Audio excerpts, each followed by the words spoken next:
Hey, what is going on? It is 12 noon on Friday, which means time for this week's episode of State of Real Estate. My name is John Christopher. The show is brought to you by the Tampa School of Real Estate. We're here every Friday, 12 noon Eastern Time, to help you mastermind to grow your real estate business. Today's show, as is every Friday, is all about growing your business, achieving the level of success that you desire from real estate. And one of the things we're going to be talking about today is really the main topic of today is a job versus building a business. What's the difference between having a job versus building a business? Because in real estate, you could do one of two things. If you're a practicing real estate agent, you could either own your job or you could build a business. Now, if you're starting a real estate career because you don't like your job, well, is it that you don't like that job or you just don't like jobs in general? Because if you're wanting to build a business, there's some things that are going to be very different than what you would do when you're an employee, when you have more of a job, or even if you own your job. That's where a lot of entrepreneurs in general, not just even specific to real estate, but a lot of times people get stuck at that level of not being able to grow bigger than themselves, and that where is it then becomes where you, rather than having a business, you just own your job. So if you don't want to have a job and you don't want to own your job, stick around, because we're going to be talking today how to build a real estate business.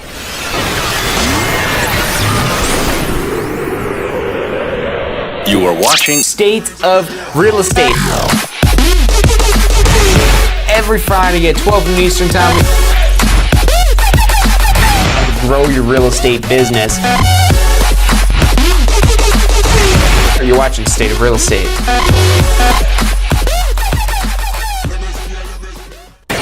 Hey, welcome back to this week's episode of State of Real Estate, where today we're talking about the differences versus a job versus a business.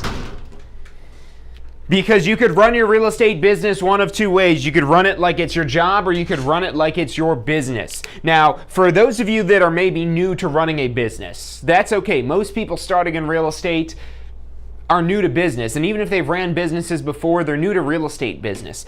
And when you're building a business, one of the main concepts, which if you already ran a business, you might already kind of understand some of this type of stuff, is the most finite resource that we have is that right there, time. Time is our most finite resource. And this is what's even more important when you're now starting a business. Now, time is the ultimate cost for everything. Think about the reason why we have money. Why do we have money? Why do we need money? Why is money important? You don't need money to get anything. You could get anything you want without money with enough time. Now, do you have enough time? Does your life even contain enough time to cure cancer or cure some sort of disease? No. So that's why money is able to be there. But let's rewind back further. Let's say for food. You need to just go get food, or you need to build a house. You need a shelter. You could build your house with nothing but time. You'd have to go take time to go find the materials, not be able to buy them, because remember, you can't use money, but imagine times before money, maybe chopping down some trees. Time to put it all together. But what if you have other things that you need to do? You only have so much time. And so this is where money starts to come into play. Because now with money, or anything that's valuable, because this didn't start with money, this started with just people bartering. People were bartering. Before we had money, people bartered for time. Hey, if you could build my house, I will provide you with eggs, because maybe you have chickens and you could provide eggs. And so therefore you're exchanging something where you've got your time invested and you're able to have a surplus. So I really wanted to get really back down to basics right here, because this is more so what a business is about. The business is about creating the surplus. It's not about doing just enough. It's not about just getting by. It's not about just doing everything right. It's about creating the surplus, that ultimate end goal objective of a surplus. Now, why is the surplus so important? Well, the surplus, the extra that you're creating, that you're able to have your chickens produce enough eggs so you could not only have eggs for yourself, but you could use those eggs to buy your time so somebody else could build that house for you. Now, granted, we don't trade in eggs today, but we use money. We leverage money. We make investments. That's one of the major differences from somebody with a job mindset versus a business mindset. And now, granted, even though you run a business, look, I spend money all the time. I don't always invest all my money. There's things that you'll buy that aren't an investment, where you're not going to get a return on investment. But when it comes down to your business, you need to change gears. You need to put on your CEO hat and understand the difference between spending money and investing money. Because when you have a job, you get paid from your job and then you go spend your money on things. And you could be investing some of that money, but you're not investing it into your job. You're usually not investing that into the overall business that you're working for. So just like an employee wouldn't necessarily be paying for the marketing expense at Coca-Cola. Let's say you go work at Coca-Cola. If you're an employee at Coca-Cola, you're not the one paying the bill for the marketing expenses. But what if you're the CEO of Coca-Cola? Well, now who's writing those checks?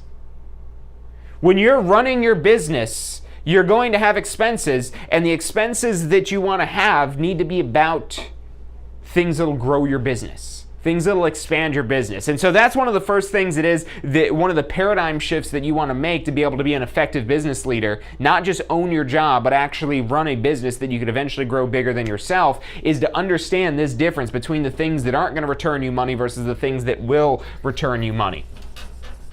Now, if you're signing up to get your real estate license, you already understand this concept of an investment to a certain degree. But then what happens now when you're getting paid? Let's say you sell your first house. Let's say you sell a house that's enough, maybe about $333,000, that it ends up being a $10,000 commission. Or if you have a commission split with your broker, whatever that price needs to be, so you end up with a $10,000 commission. I want to work with a $10,000 commission so you keep the numbers easy. Just to start out. And then after you understand the concept, then you can start to work with this with more real world numbers. So you've got $10,000 of commission coming in. Wow, exciting. Your first deal closes, $10,000 check, and maybe that check's only $5,000, maybe it's only a couple $1,000s, but whatever the amount is, your first check, that's a milestone, that's a huge accomplishment. But now, and this is one of the things that really shows this difference and shows where you're at in your development of your business, is the actions that you're taking on this first check that you have coming in is going to either push you more towards being a business, or it's going to push you more towards owning a job. Now, what does it look like when you own a job? This is what your business looks like when you own a job. This is your business on a job.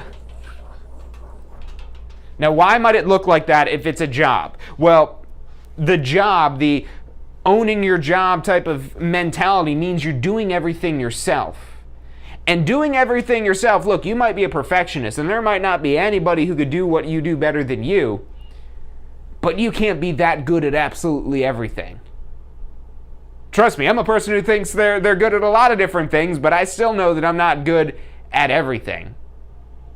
And so part of running a business is realizing what those weaknesses and what your opportunities are and figuring out how you cure that, either by improving yourself or remember that you can't do everything yourself, by then empowering others to help you in this common goal.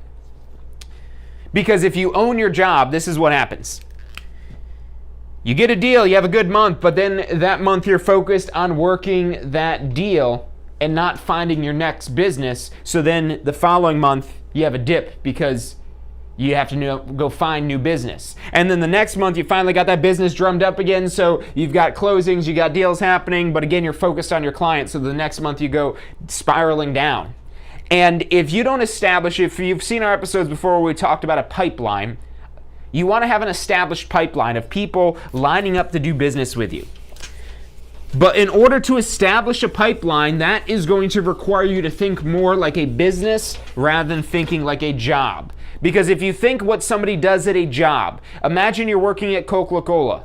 You're selling cans of Coca-Cola, just to make this simple. That's your job, is there to sell the cans. That's your job. You may be working a concession stand at a stadium or something like that, and your job is to sell the sodas. And that's all you do. You just sell them. Somebody walks up, places an order, you sell that to them. And that's it. You don't worry about how you're getting more people lining up in your stand. That's where the bigger executives at the company figure that all out.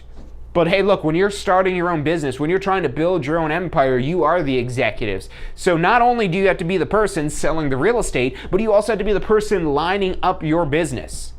Now again, that comes back to, how do I have time to do all of this?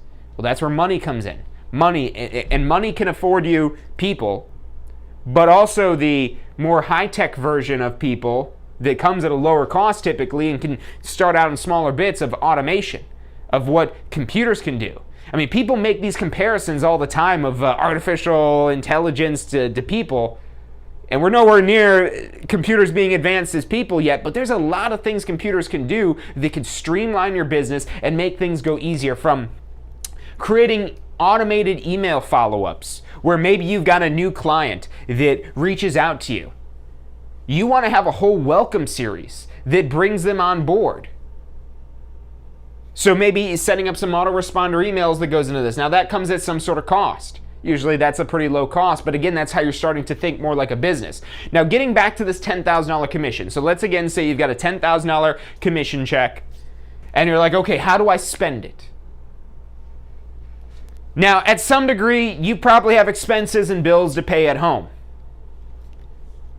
I mean, unless you're just going into real estate in a really healthy financial situation, you probably have some bills to pay. Hopefully not $10,000 worth of bills to pay, because then you don't have any money left over to reinvest in your business. So how it is that you split up this $10,000 commission, that's one of the decisions for you to make. You want to try to invest as much in your business as you can afford to do. I'm not going to even give you a specific percentage because, look, it depends on your situation. It depends where you're at. You might have a lot of bills to pay this month, and you'll just have to stick it out until your next commission check to set aside some money to reinvest in your business. So wherever it is that you're at, and look, when I say bills to pay, I mean like, hey, you got to pay this stuff now, not, oh, it'd be really nice to take a trip, or, I really need to go buy a new shirt, or I nearly should go buy a piece of jewelry to celebrate, or none of that nonsense. You wait. The real celebrations are yet to come. It's a milestone achieving your first deal, but that's just your first deal.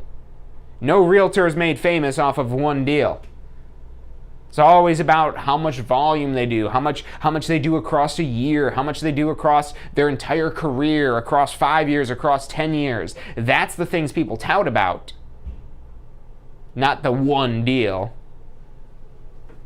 So it's more than just one deal. It's about the next deal and the next deal. And that's what you want to constantly thinking of. And so taking that commission, let's say you could afford to, let's say $3,000, $3,000, $4,000. We'll say that's what you're going to cut out of this year. So we'll say like 30% of that paying to you. But now what about the rest of this money? What should you do with it? How should you spend it? How should you reinvest it? It depends where your business is at. Now, this is again where you've got to assess what your weaknesses are, where your business has opportunities, where does your business need this money the most? Because you don't want to simply just spend your money on anything, because that's more thinking again like a job, where it's like, okay, I've got money to spend, so let me spend it. No, it's not just about accomplishing the goal. It's about thinking about what is the best way that I could use the money. What is the way that I could stretch this money the most that's going to bring the most amount of money back to me? Now, this money here, that's just your getting by money. That's whether your rent, your mortgage payment, your whatever costs that you have to get by. Hold on the celebrations. We're going to get there. But let's reinvest in your business. Now, what is it that your business needs?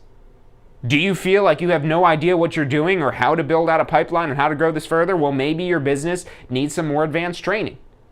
Or maybe you're not able to manage. Maybe you understand how to talk to people and get leads, but then you're not very good at following up. So maybe you don't already have some sort of CRM or website or some sort of system to keep your people entertained. So having something like that, maybe that's your priority at this point. Maybe you need to get more leads. Maybe no one knows who you are. This is probably what the major need is for most people is, all right, I got my first deal. That was a friend or family member or somebody I knew or somebody I got lucky with or who knows what. But now who else am I going to sell a house to? Now look, there's a lot of things we could talk about marketing a transaction that you've done, helping to publicize that sale. But overall, however it is that you're spending the money, if you need more business, you need to get more attention. And yes, you absolutely want to use that transaction as much as you can to help solicit business, because nothing looks better than a real estate professional that's actually doing real estate.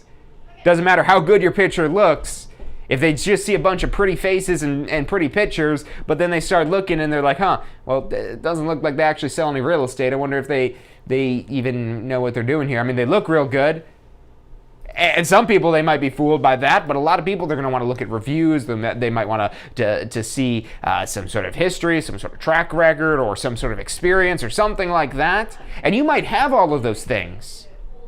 And if you don't, you can kind of borrow some of those things, maybe from your brokerage, from your broker, from maybe if you're joining a team, that team that you're on, or if you've got some sort of mentor, how you could leverage them into all of this. So whatever that commission ends up being, try to spend as much money as you can reinvesting into your business. And again, thinking more of a business, you have to understand the controls. You're the pilot in the cockpit, and you've got to figure out what does what. So again, assessing what your business needs. Does your business need training? If your business needs training still, or your business needs technology or tools, you're not ready to start spending money on advertising and leads yet. If you're not sharpened up and ready to go, you're not ready to yet go into battle, and that's essentially what you're doing when you start spending money on leads. Now, there are ways to generate leads without paying money for advertising, and that would be a better way to find leads when you're starting out, so that way you're not burning through paid leads. Because it's really easy to disconnect yourself from the cost of each of those leads, which can be very expensive sometimes. So you want to make sure that you're prepared, that you're knowledgeable, that you understand. You don't know everything. That's one of the things I like to emphasize here. If you're new to real estate, you might feel like you don't know which direction to even look in. That goes away to a certain degree, but you never have all the answers to everything. You never know everything about whatever situation that you're in, and there's no amount of training that exists that you could do to be 100% prepared for every single scenario that's out there. So there's going to be times when you don't know the answers to things, and that's okay. But you do want to know the basic framework. You know, I joke all the time about, and I don't mean I joke about it, it's a very real story, but I do joke about it now, is when I started in real estate, I was afraid to even show my first house. Why? Because what if they want to make an offer? I don't know how to do that. I don't know how to fill out the contract. I don't know how to do this or that. And I was terrified, and I looked for every subconscious excuse I could to avoid showings. And looking back on it, it's ridiculous because I set myself up for failure by doing that. But you want to understand the basics so you know how to present an offer. You understand the basics of the contract. Oh, we put the price here, we put the deposit here, we check how they're paying for it here.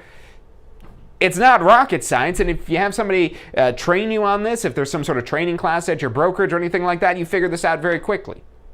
So maybe it's not training that you need. Maybe you've already got those basic sales skills, but now do you have the systems in place? Well, a lot of brokerages offer some sort of CRM or website or something like that.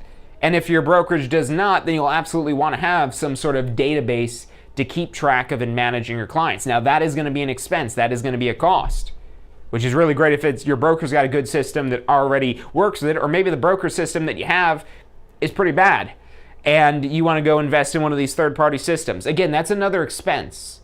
And that's what it's about more running a business, is you're now in charge of basically everything.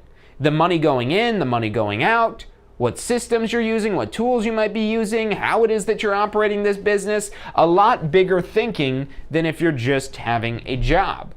And when you're running a business, it's like you're on the job all the time, because sometimes it's hard to turn off just the thoughts that you have and the ideas that you have and the things you might be thinking about of improving the processes and more streamlining your operations.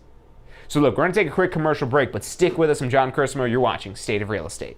Have you completed your post-licensing education yet? Look, I know you're probably thinking, hey, it's not my renewal deadline, I don't need to do post-licensing yet, but look, here's why you want to do post-licensing as soon as you've got your real estate license, as soon as you're able to take post-licensing. It's not just another course about arbitrary laws that you're never going to use again. It's about real-world, usable topics that will help you grow your real estate business, to help you take it to the next level. Look, let me ask you this one question. If this course helps you close just one deal, if you get one extra deal from post-licensing, is it worth the investment? I'd say it is. We get paid pretty well, so one deal means a lot of money. Check out postflorida.com. That's postflorida.com for the full details about post-licensing. State of Real Estate. Every Friday at 12 noon Eastern Time. Grow your real estate business. You're watching State of Real Estate. Hey, welcome back to this week's episode of State of Real Estate. My name is John Chrismo. The show is brought to you by the Tampa School of Real Estate every Friday, 12 noon Eastern Time. Make sure you hit that bell icon so you get notifications whenever it is that we've got new videos, because we're here every Friday to help you mastermind, to grow your real estate business, talking about topics that aren't covered in your pre-licensing class. Your pre-licensing course, if you're new to getting a real estate, you have to start out by taking a pre-licensing. And this course that you take to get your real estate license, coming into this, you might expect to learn all glorious things about real estate and how to become a $1 million top producing agent. But then you step back and take a look out there, it's like, I know a lot of real estate agents out there that aren't $1 million top producing agents. Well, and then you go and actually take your pre-licensing course to get your real estate license, and you're like, oh, well, this is why. The pre-licensing course is only teaching you about the laws and rules to pass your real estate exam. And yeah, that's very important, because if you don't pass your real estate exam, it doesn't matter what you could do with your real estate license because you don't have one yet. So that's an important course and it needs to get done. But there's so much more. And that's where now, after you've got your real estate license, you're trying to figure out, what broker do I even join, let alone how do I run a successful real estate business? And that's where, rather than just jumping into bed with a broker right away, I highly recommend that you take the post-licensing course. The post-licensing course is a requirement. It's something you have to do. Now, what most people do is they wait till right before the end of the deadline. That's why you're not seeing $1 million top producing agents walking around everywhere that's out there. Because a job, you could do just enough and get by. I know when I had a job, there was a lot of moments, not always, because I did take pride in what I did. Even though I was working for someone else, I took pride in what I did, and I wanted to be the best of what I could be. But at the same time, there was always that thought in the back of my head, always that little, do you need to do that? Is that as important? Or is that just something they want you to do? And those little moments, those little instances of, you don't want that to carry over into your business. Because ultimately, with your business, it stops with you. So, those little moments can be something that you're ultimately responsible for and can have a detrimental impact to your business if they're not handled appropriately. So,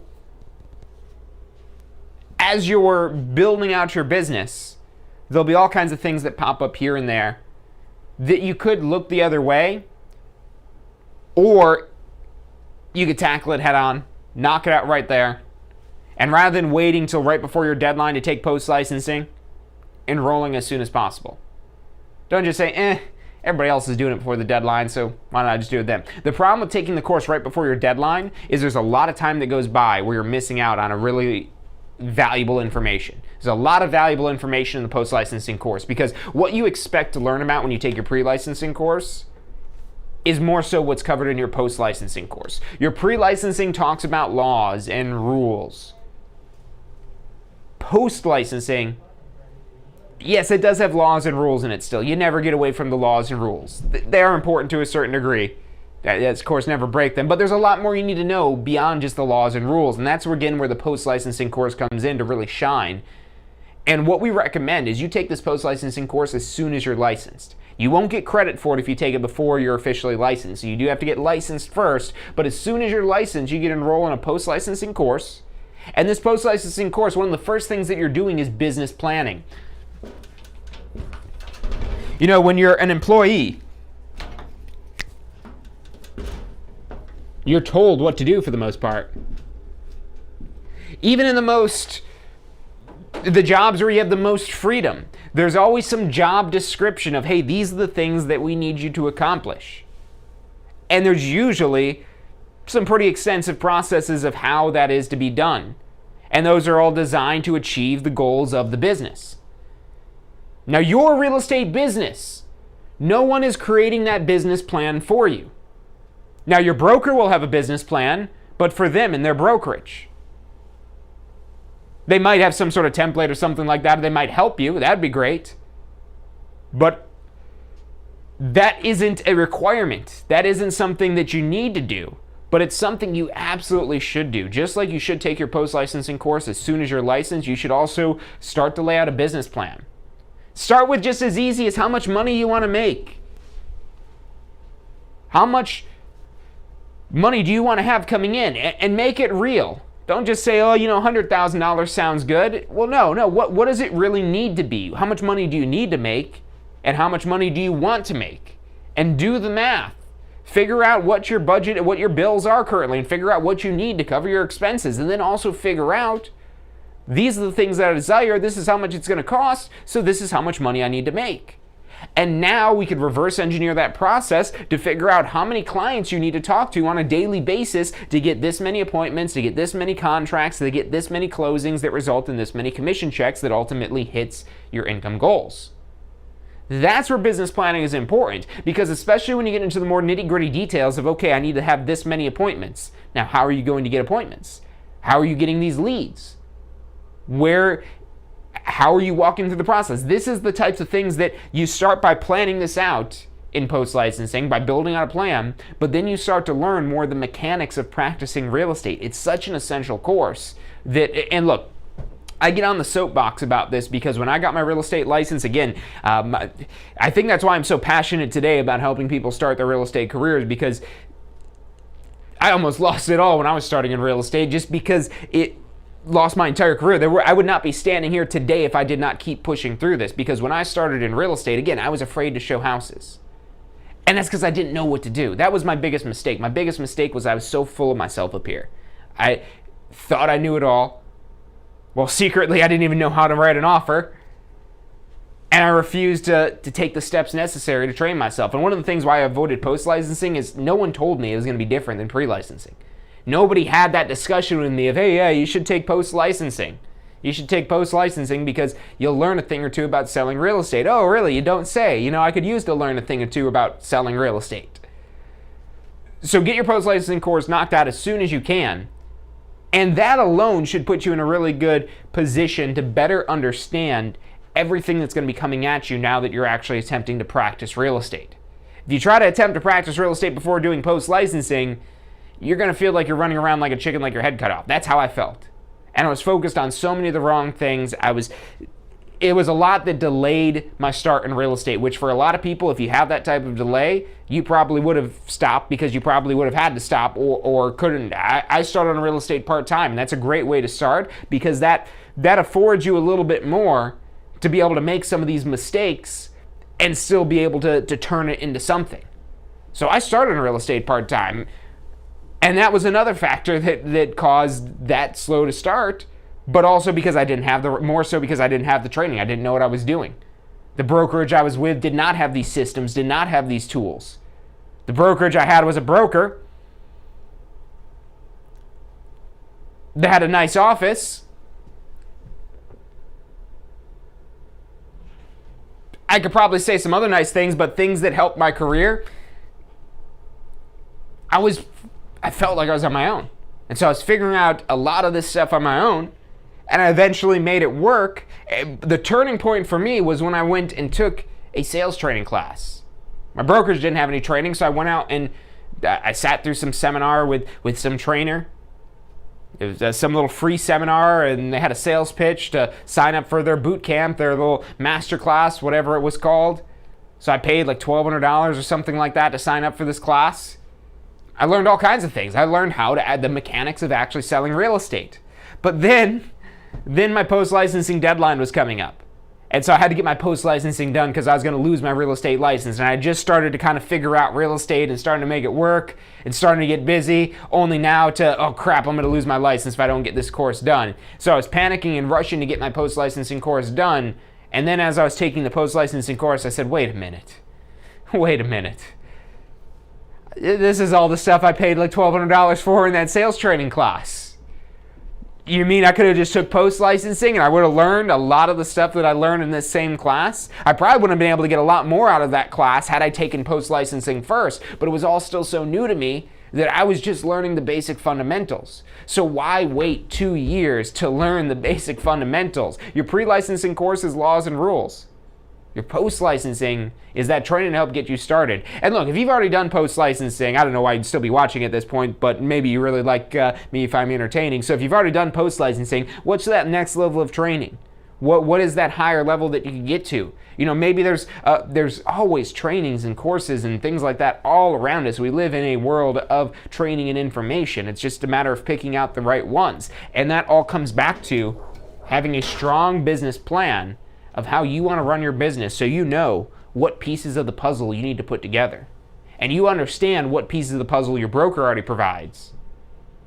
And you're able to go into this more as a business rather than just somebody owning a job and basically being an order taker and being at the whim of the real estate market. A lot of people look at the real estate market right now and they're like, oh my God, what's going to happen with the real estate market? Who knows?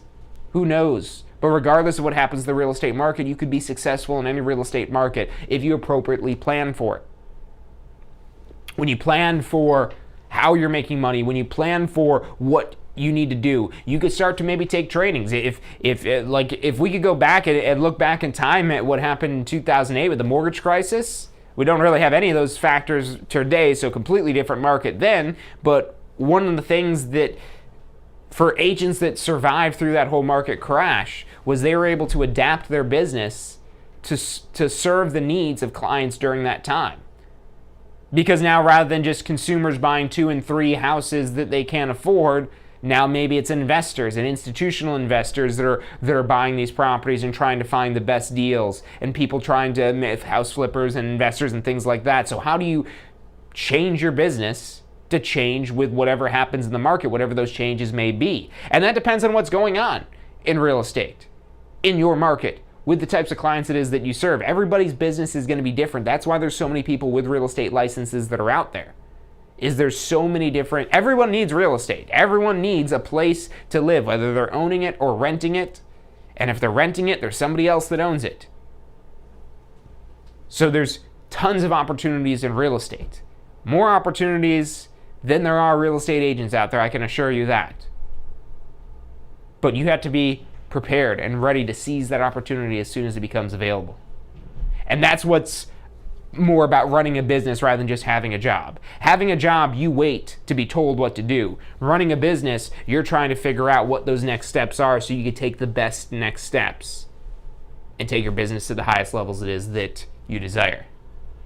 So look, we go on all day about talking about how to build and structure out a good business, but I'll go back to my post-licensing pitch. If you haven't taken post-licensing yet, what are you doing? You better not have a license if you haven't taken post-licensing yet. You need to take post-licensing. I promise you, you will learn something from it. Maybe not every single detail of the course is going to be eye-opening and breathtaking and life-changing, but I guarantee you're going to learn something in that post-licensing course that you could use to improve your business. And for the cost of this course and how much money we make in real estate, the return on investment is almost infinite. So get enrolled in the post-licensing course if you're not already. And if you've already taken post-licensing, you're already in the right place by watching these videos, because real estate is a lifelong learning process. There's always more information to learn. There's always changing trends and techniques and improvements being made. And if you could capitalize on the information that's out there, you could stay ahead of the game, stay ahead of your competition, and build whatever real estate business you desire.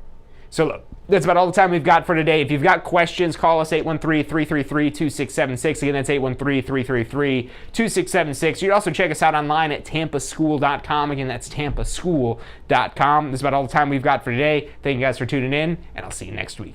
Have you completed your post-licensing education yet? Look, I know you're probably thinking, hey, it's not my renewal deadline, I don't need to do post-licensing yet, but look, here's why you want to do post-licensing as soon as you've got your real estate license, as soon as you're able to take post-licensing.